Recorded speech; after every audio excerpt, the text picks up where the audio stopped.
Hello students, Maths for Competitive Exam Part 7 question number 1 from alligation. Question में given है कि दूध और पानी को किस अनुपात में मिलाया जाए कि मिश्रण को क्रय मूल्य पर बेचने से 6 होल 1/4% का लाभ हो।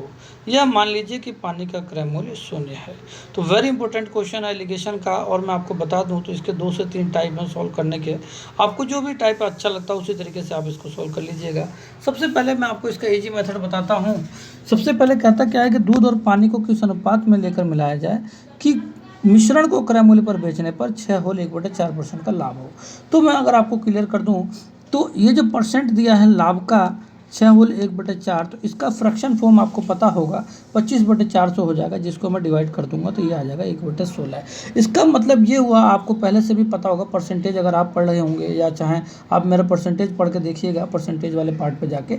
तो यहाँ पे दिया है कि 16 का एक हिस्सा पानी है, 16 हिस्सा दूध है तो एक हिस्सा पानी है। इसका मतलब ये हुआ 16 का जो एक हिस्सा है वो 6 से ही 1/4% का लाभ है। तो यहाँ से आपको डायरेक्टली 16:1 का रेशो आ चुका है, जो इसका ऑप्शन नंबर सी है। उम्मीद करता हूँ मेरा पढ़ाया हुआ आपके समझ में आ गया होगा। अगर आपको बिल्कुल भी कन्फ्यूजन है, क्योंकि हम इस परसेंटेज को ही मैंने फ्रैक्शन फॉर्म में बनाया है, तो 1/16 को अगर मैं 100 से गुणा कर दूँ तो इसका परसेंटेज फॉर्म आ जाएगा 4 चौक 16 हो जाएगा, 4 25 टाइम में 100 हो जाएगा। और 25/4 आपको पता है कितना होता है, ये होता है 6 से 1/4%। तो यहाँ से मैंने 100 से गुणा करके इसकी परसेंटेज फॉर्म दोबारा निकाल दी। तो रेशो से परसेंटेज फॉर्म हमको डायरेक्ट ही पता चल गया इस परसेंटेज से कि इसमें इसका अनुपात निकल गया कि किस अनुपात में हमको दूध और पानी को मिलाना है। अब मैं इसके दूसरे टाइप की बात करता हूँ। दूसरे टाइप में क्या कहता है कि अगर दूध को मैं मान लेता हूँ कि 100 रुपये किलो दूध है और पानी आपका 0 रुपये किलो है, क्योंकि दे रखा है कि पानी का क्रय मूल्य 0 है। तो कहता है कि जब बेच रहा है ना पानी मिला के दूध में, मान लो भाई 100 रुपये किलो दूध है और 100 रुपये किलो दूध में अब 1 किलो दूध के अंदर अब वो पानी मिलाएगा तो 1 किलो से ज़्यादा नहीं हो जाएगा मिश्रण। तो दूध में से 1 किलो में से थोड़ा सा कम कर लिया, जो भी हिस्सा दे रखा है इसने, जितने का ये लाभ हुआ है ये पानी का ही तो है। लाभ जो होता है वो पानी पे लाभ होता है। उम्मीद करता हूँ बात समझ में आई होगी। जो मैंने अभी आपको फ्रैक्शन बताया था ना 1/16 का, ये वही है। इस पूरे दूध में ये पानी का लाभ है, 1 का हिस्सा, ठीक है ना, 16 में 1 का हिस्सा लाभ है। इसी तरीके से अगर मैं आपको क्लियर कर दूं तो ये आपका अगर 100 रुपये किलो दूध है तो मान लेते हैं दूध में से थोड़ा सा दूध निकाल लिया और आपका पानी मिला दिया, और बेच रहे हैं 100 रुपये किलो के हिसाब से उसको पानी वाला दूध। तो इसका मतलब क्या हुआ, दूध तो कम है ना, उसमें दूध कम है। एक्चुअल जो कॉस्ट प्राइस जब दूध का है वो कम हो गया है। तो वो जो एक्चुअल कॉस्ट प्राइस है दूध का वो हमें पता ही नहीं कितना है, ठीक है ना। तो अब एक बात बताओ, मान लेते हैं कि x रुपये वो दूध का प्राइस था, ठीक है, जो उस मिश्रण के अंदर है। उस पर कह रहा है कि लाभ हो रहा है, तो लाभ हो रहा है तो पानी पानी का ही लाभ है। तो जो लाभ हो रहा है ये हो रहा है 6 से 1/4% का। तो अगर मैं क्लियर कर दूँ तो 1 प्लस आपका 25/400 हो जाएगा, जिसको मैं आपको क्लियर कर दूँ तो 425/400 हो जाएगा। ये लाभ है आपका, और ये किसके बराबर है, 100 रुपये किलो के हिसाब से जब बेच रहा है तब। तो अगर आपको यहाँ पे बिल्कुल भी कन्फ्यूजन हो तो आप हमारी परसेंटेज वाले चैप्टर पे जाइएगा और परसेंटेज को कंप्लीट अच्छे तरीके से पढ़िएगा, जिससे आपको ये पता चल जाएगा किस तरीके से मैंने इसे किया। तो ये दूध का जो कॉस्ट प्राइस है उस पर लाभ हुआ है। तो मान लिया कि दूध का कॉस्ट प्राइस x रुपये का है, उस 1 लीटर के अंदर जो कम दूध है 1 लीटर से, तो उस पर जो लाभ हुआ है वो आपका मैंने बता दिया 6 होल 1/4% का लाभ जो है 425/400 हो जाएगा। और यहाँ से आपको क्लियर कर दो 25 से काटूँ तो 16 बार में ये जाएगा, 17 बार में ये जाएगा। तो आपकी वैल्यू यहाँ से x की जो आई है 16 की 100 से गुणा कर देंगे तो 1600/17 आई है। ये आपकी वैल्यू यहाँ आ जाएगी 1600/17। तो अगर मैं इसमें एलिगेशन का यूज करता हूं तो ये तो 1600/17 एज इट इज़ रहेगा, और यहाँ पे आपका जो है 1700, 100 की गुणा हो जाएगी 17 से, 1700 में से 1600 हो जाएगा आपका 100/17 यहाँ से आ जाएगा। 17 से 17 कट जाएगा, दोनों के बीच में रेशो है, और यहाँ पे 2 0 से 2 0 कट जाएगा। तो आपका पता चला गया होगा यहाँ पर रेशो 16:1 का रेशो आ गया, जो इसका ऑप्शन नंबर सी आंसर है। उम्मीद करता हूँ मेरे दोनों मेथड आपको एकदम अच्छे तरीके से क्लियर हो गए होंगे। जो भी मेथड आपको अच्छा लगता हो उस मेथड का आप यूज कर लीजिए। चलिए नेक्स्ट क्वेश्चन को सोल्व करते हैं और देखते हैं आंसर क्या आता है। नेक्स्ट क्वेश्चन में कहता है, नेक्स्ट क्वेश्चन में गिवन है कि दूध और पानी के 120 लीटर मिश्रण में 20% पानी है, उसमें कितना लीटर दूध मिलाया जाए कि दूध नए मिश्रण का 88% हो जाए। तो काफ़ी इंपॉर्टेंट क्वेश्चन है ये भी, इसको चलिए सॉल्व करते हैं। सबसे पहले कहता है कि दूध और पानी के 120 लीटर मिश्रण में 20% पानी है, ठीक है। तो अगर 20 लीटर मिश्रण में अगर 20% पानी है और उसमें कितना लीटर दूध मिलाया जाए कि दूध नए मिश्रण का 88% हो जाए। तो अगर मैं आपको क्लियर कर दूं तो 120 लीटर का टोटल मिश्रण में अगर मैं 20% अगर मैं इसका पानी निकालूं तो 120 लीटर का 10% आपका 12 लीटर हो जाएगा। अब 20% 2 से गुणा कर देंगे तो 24 लीटर पानी है। ठीक है, इसका 20% 24 लीटर पानी है।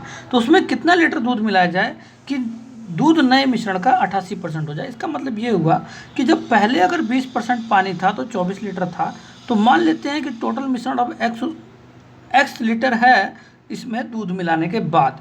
तो अब इसमें पानी घट के पहले 20% था, अब इस पूरे मिश्रण का 12% हो गया, क्योंकि 88% दूध बता रहा है ना। तो बचा हुआ पानी कितना हो गया, 100 में से 88 घटा देंगे 12%। तो पहले पानी 20% था, अब टोटल मिश्रण में पानी कितना हो गया, 12% हो गया। उम्मीद करता हूँ मेरा पढ़ाया हुआ आपको एकदम अच्छे तरीके से बात समझ में आ रही होगी। जब पहले 120 लीटर के मिश्रण में जब 20% पानी था, मतलब 24 लीटर, तब मान लेते हैं कि टोटल मिश्रण जो है दूध डालने के बाद अब x लीटर का हो चुका है, और उसमें अब पानी बच के सिर्फ 12% रह गया, क्योंकि 88% दूध हो चुका है। तो अब एक बात बताओ, 12 दूनी 24 हो जाएगा, और आमने सामने की वैल्यू कटती है, आपको पता होगा 100 की 2 से गुणा कर देंगे तो 200 लीटर आंसर आ जाएगा। तो इस x की वैल्यू, ये टोटल मिश्रण आपका 200 लीटर का हो चुका है। तो पहले 120 लीटर था, अब कितना हो चुका है, 200 लीटर। तो अगर मैं 200 में से अगर 120 माइनस कर दूं तो आपको पता चल गया होगा 80 लीटर जो है सिर्फ इसके अंदर दूध डाला गया है, जिससे कि पानी की मात्रा 20% से घट के आपकी 12% पर आ गई है। उम्मीद करता हूँ मेरा पढ़ाया हुआ आपको काफ़ी अच्छे तरीके से समझ में आया होगा। मेरा पढ़ाया हुआ अगर आपको अच्छा लगे तो जरूर हमारे चैनल को सब्सक्राइब कीजिएगा, साथ ही साथ एक लाइक जरूर हिट कीजिएगा। अगर आपको कोई भी प्रॉब्लम आती है या मेरा पढ़ाया हुआ आपको अच्छा लगा हो तो जरूर कमेंट करके बताइएगा। चलिए नेक्स्ट क्वेश्चन को सॉल्व करते हैं और देखते हैं आंसर क्या आता है। नेक्स्ट क्वेश्चन में कहता है 2 प्रकार के गेहूं का खरीद मूल्य क्रमशः 15 रुपये तथा 9 रुपये प्रति किलोग्राम है। दोनों प्रकार के गेहूं को किस अनुपात में मिलाया जाए कि मिश्रण को 15 रुपये 60 पैसे प्रति किलोग्राम की दर से बेचने पर 20% का लाभ हो। तो पहले प्रकार का जो गेहूं का जो मूल्य है वो 15 रुपये पर केजी है, और दूसरे प्रकार का जो गेहूं का मूल्य है वो 9 रुपये पर केजी है। कह रहे दोनों को किस अनुपात में मिलाया जाए, इनका अनुपात हमको निकालना है कि मिश्रण को 15 रुपये 60 पैसे प्रति किलोग्राम की दर से बेचने पर 20% का लाभ हो। तो लाभ किस पर होता है, आपको पता है कॉस्ट प्राइस पर होता है। मान लिया कॉस्ट प्राइस उसका 100 रुपये का होगा पर किलो का, और उस पर 20% का लाभ 120/100 मतलब 6/5 के बराबर होगा। इक्वल टू आपका उसने बेचा कितने पे है, 15 रुपये 60 पैसे पे। अगर मैं आपको क्लियर कर दूं तो 6 दूनी 12, आपका 6 दूनी 12 होता है, 3 बचेगा, पॉइंट लगा देंगे, आपका 36 हो जाएगा। तो 6 छिंग 36 हो जाएगा, 0 आ जाएगा। तो आपको यहाँ से क्लियर हो गया होगा। जब मैं इसकी गुणा 2.6 की 5 से करूँगा तो 6 पंजे 30 का 0 हो जाएगा। अब आपका 3 आ जाएगा कैरी, अब 5 दूनी 10 और 3 13। तो इसका मतलब ये हुआ 13 रुपये पर किलो के हिसाब से मिश्रण को का जो है एक्चुअली कॉस्ट प्राइस है, जो दोनों को मिलाया गया है। तो मिलाकर जब 13 रुपये पर किलो के हिसाब से जब मिश्रण को जो है बेचने पर जो है, मतलब कि 13 रुपये पर किलो के हिसाब से इसका एक्चुअल कॉस्ट प्राइस है मिश्रण का, और उसको बेचता है वो 15 रुपये 60 पैसे पर किलो के हिसाब से, तो उसको 20% का लाभ होता है। तो मैंने उसका एक्चुअल कॉस्ट प्राइस निकाल लिया मिश्रण का। तो 15 रुपये पहले प्रकार के गेहूँ है और 9 रुपये किलो दूसरे प्रकार का गेहूँ है। तो इसका अगर मैं अनुपात बताऊँ तो 13 में से 9 गया 4 बचेगा, और 15 में से 13 गया 2 बचेगा। 2 दूनी 4 होता है, 2 एकम 2 होता है, 2:1 का अनुपात आ गया है, जो इसका ऑप्शन नंबर ए आंसर है। इसका मतलब ये हुआ, क्वेश्चन को आंसर को आप समझिए। कहता है 2 प्रकार के गेहूं का खरीद मूल्य 15 और 9 रुपये प्रति किलोग्राम है। दोनों प्रकार को गेहूं को किस अनुपात में मिलाया जाए कि मिश्रण को इतने में बेचने पर 15 रुपये 60 पैसे प्रति किलोग्राम की दर से बेचने पर 20% का लाभ हो। कहने का मतलब ये हुआ कि आपके 15 रुपये किलो वाला जो गेहूँ है ना, इसके 2 हिस्से लेने हैं। मतलब कि 2 किलो गेहूँ इसका होगा, मतलब 30 रुपये का, और 1 का हिस्सा इसका मतलब 9 रुपये का इसका होगा 1 किलो का। तो इसका मतलब कितना हुआ, 30 और 9 कितना होगा, 9 ये जुड़ जाएगा 39 रुपये का तो गेहूँ 3 किलो ये। और अब देखो, अगर मैं देखूं तो ये कॉस्ट प्राइस 13 के हिसाब से मिश्रण है, तो इसकी 3 से गुणा कर दूंगा तो 39 रुपये होगा कि नहीं होगा। तो यहाँ से हमें पता चल रहा है कि हमारा आंसर एकदम सही है, क्योंकि मिश्रण का अगर 3 किलो और हमारा ये जो 2 हिस्सा और 1 हिस्सा का जो सम है वो बराबर आ गया। और अब क्या कहता है, 15 रुपये 60 पैसे पर किलो के हिसाब से बेच रहा है तो 20% का लाभ हो रहा है। तो 3 किलो का इसकी गुणा कर देंगे 15.60 का, तो यहाँ से आपको जो है ना 20% का लाभ डायरेक्टली आ जाएगा। तो इस तरीके से क्वेश्चन को हम सॉल्व करते हैं। चलिए नेक्स्ट क्वेश्चन को सॉल्व करते हैं और देखते हैं आंसर क्या आता है। नेक्स्ट क्वेश्चन में कहता है 2 बर्तन ए तथा बी में दूध और पानी का मिश्रण है तथा उनमें उनके अनुपात क्रमशः 9:4 तथा 3:5 है। दोनों बर्तनों में रखे मिश्रणों को किस अनुपात में लेकर मिलाया जाए कि उसमें दूध और पानी क्रमशः 4:5 के अनुपात में हो। तो कहता क्या है कि ए और बी दो बर्तन हैं, उनमें दूध और पानी का अनुपात दिए हैं। ये ए बर्तन में दूध पानी है, बी बर्तन में दूध और पानी है, और दोनों बर्तनों में रखे मिश्रणों को किस अनुपात में लेकर मिलाया जाए कि उसमें दूध और पानी 4:5 के अनुपात में हो। तो ऐसे क्वेश्चंस को काफ़ी इजी तरीके से हम सॉल्व करते हैं। इसमें भी हम एलिगेशन का यूज करेंगे। मान लेते हैं एक बर्तन ए यहाँ पे है, बी बर्तन यहाँ पे है। ए बर्तन में अगर मैं बात करूँ, दूध और पानी की बात कर रहा है, दूध मान लेते हैं तो 9 का अनुपात है, तो ए बर्तन में दूध का अनुपात 9/2 दोनों का सम 9 4 13 है। और बी में अगर मैं दूध की बात करूँ तो ये हो जाएगा 3/5 3 8। दोनों बर्तनों से दूध ले लिया, और मैं जो ये कह रहा है किस अनुपात में इनको मिलाना है कि दूध और पानी जो है उसमें 4:5 का हो जाए।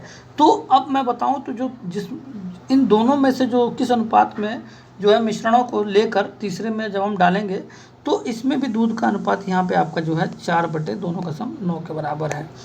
तो यहाँ से वो अनुपात निकल जाएगा कि इन मिश्रणों को किस अनुपात में लेकर मिलाया जाए कि आपका किस किस अनुपात में ए से और बी से मिश्रण लेने हैं कि आपका जो है ना, जो तीसरा जो बर्तन है उसके अंदर जो है दूध और पानी का अनुपात इतना हो जाए। तो ये दूध का अनुपात मैंने बता दिया तीसरे वाले मिश्रण में। तो अगर मैं यहाँ से क्लियर कर दूँ तो देखो यहाँ पे आपका हो जाएगा 9 3 27 और 8 चौक 32 होता है। तो आपको पहले इसको और इसको लेके चलना है। तो 8 चौक 32 में 27 गया तो आपका बचेगा 5। अब बटे में क्या होगा, 9 8 72। उम्मीद करता हूँ आपको एलसीएम आता होगा। और नेक्स्ट देखते हैं इस वाले में, तो इसमें हो जाएगा 9 9 जा 81 और 13 4 जा 52। तो आपका 81 में से अगर 52 घटा दो तो 11 में से 2 गया 9 और 7 में से 5 गया 2। तो आपका बचेगा 29/13 निम्मा कितना होता है, 117। तो यहाँ से आपकी वैल्यू क्या आई है, 9 8 72 और 9 एकम 9 9 3 27। तो यहाँ से जो रेशो आपका आया है, ये आया है, यहाँ से आपका जो रेशो आया है ये आया है 5/8 का, और रेशो में 29/13 का। तो इसका मतलब 13 और 8 का अगर मैं एलसीएम लेकर गुणा कर दूं तो आपका रेशियो एक्चुअल आ जाएगा। तो अगर मैं आपको क्लियर कर दूं तो 13 8 कितना होता है, 13 8 होता है आपका 104। 104 से बोथ साइड गुणा कर दूंगा तो आपका एक्चुअल रेशियो आ जाएगा। तो मैं इसकी वैल्यू यहाँ पे पुट करके यहाँ पे लिख देता हूँ। तो अगर 104 की गुणा पहले वाले में कर दूँ 5/8 में, तो 8 एकम 8 8 दूनी 16 8 3 24, 13 बार में कट जाएगा। 13 पंजे क्या होता है आपका 65। तो 65 रेशियो तो आपका यहाँ पे दिखाई दे रहा होगा। इसका ऑप्शन नंबर डी आंसर है। दूसरा भी बता दूँ तो 13 8 104 होता है, 8 की गुणा 29 से कर देंगे तो 29 8 कितना होता है, 3 8 24 होता है। तो 29 8 कितना हो जाएगा, 232। तो इसका ऑप्शन नंबर डी आंसर है। उम्मीद करता हूँ मेरा पढ़ाया हुआ आपको काफ़ी अच्छे तरीके से समझ में आ गया होगा। तो चलिए नेक्स्ट क्वेश्चन को सोल्व करते हैं और देखते हैं आंसर क्या आता है। नेक्स्ट क्वेश्चन में कहता है कि एक व्यापारी के पास 81 किलोग्राम चावल था। उसने कुछ चावल को 20% के लाभ पर, मान लिया पहले प्रकार का जो चावल है उसको 12% के लाभ पर, और शेष चावल को उसने 21% के लाभ पर बेच दिया। वह पाता है कि उसे कुल चावल पर 15% का लाभ हुआ। तो जो भी ये लाभ हो रहे हैं इनको सभी को मैंने किस फॉर्म में बना दिया, एलिगेशन की फॉर्म में बना दिया। ये पहले प्रकार के चावल हैं, ये सेकंड प्रकार के चावल हैं, और दोनों को मिलाकर उसने 15% के लाभ पर बेच दिया। तो कहता है कि उसने कितने किलोग्राम चावल को 12% के लाभ पर बेचा, मतलब यहाँ इसका किलोग्राम पूछ रहा है वो। तो पहले मैं इसका एलिगेशन लगा दूँ तो 21 में से 15 गया 6, और रेशो 15 में से 12 गया 3। तो यहाँ से 3 दूनी 6, ठीक है, और 3 एकम 3। तो 2:1 का अनुपात है। इसका मतलब ये हुआ कि कुल चावल 81 किलोग्राम था, कुल चावल 81 किलोग्राम था। तो कह रहे 12% के लाभ पर उसने कितना चावल बेचा। तो 12% के चावल जो है 12% वाला, इसका रेशो कितने का आया, 2 का। तो इसका जो है 2 का रेशो है, अब बटे में कुल चावल का रेशो कितना, 2 और 1 3 का। तो 3 दूनी 6, 3 7 21, 27 दूनी कितना होता है 54। तो 54 किलो चावल जो है आपका, इसका ऑप्शन नंबर बी आंसर है, जो उसने 12% के लाभ पर बेचा। मतलब 2 हिस्सा, ठीक है ना, 2 हिस्सा दिया हुआ है ना। तो पूरे चावल का 2 हिस्सा उसने कितने में बेचा है, 12% के लाभ पर बेचा है, और पूरे चावल का 1% हिस्सा उसने 21% के लाभ पर बेचा है।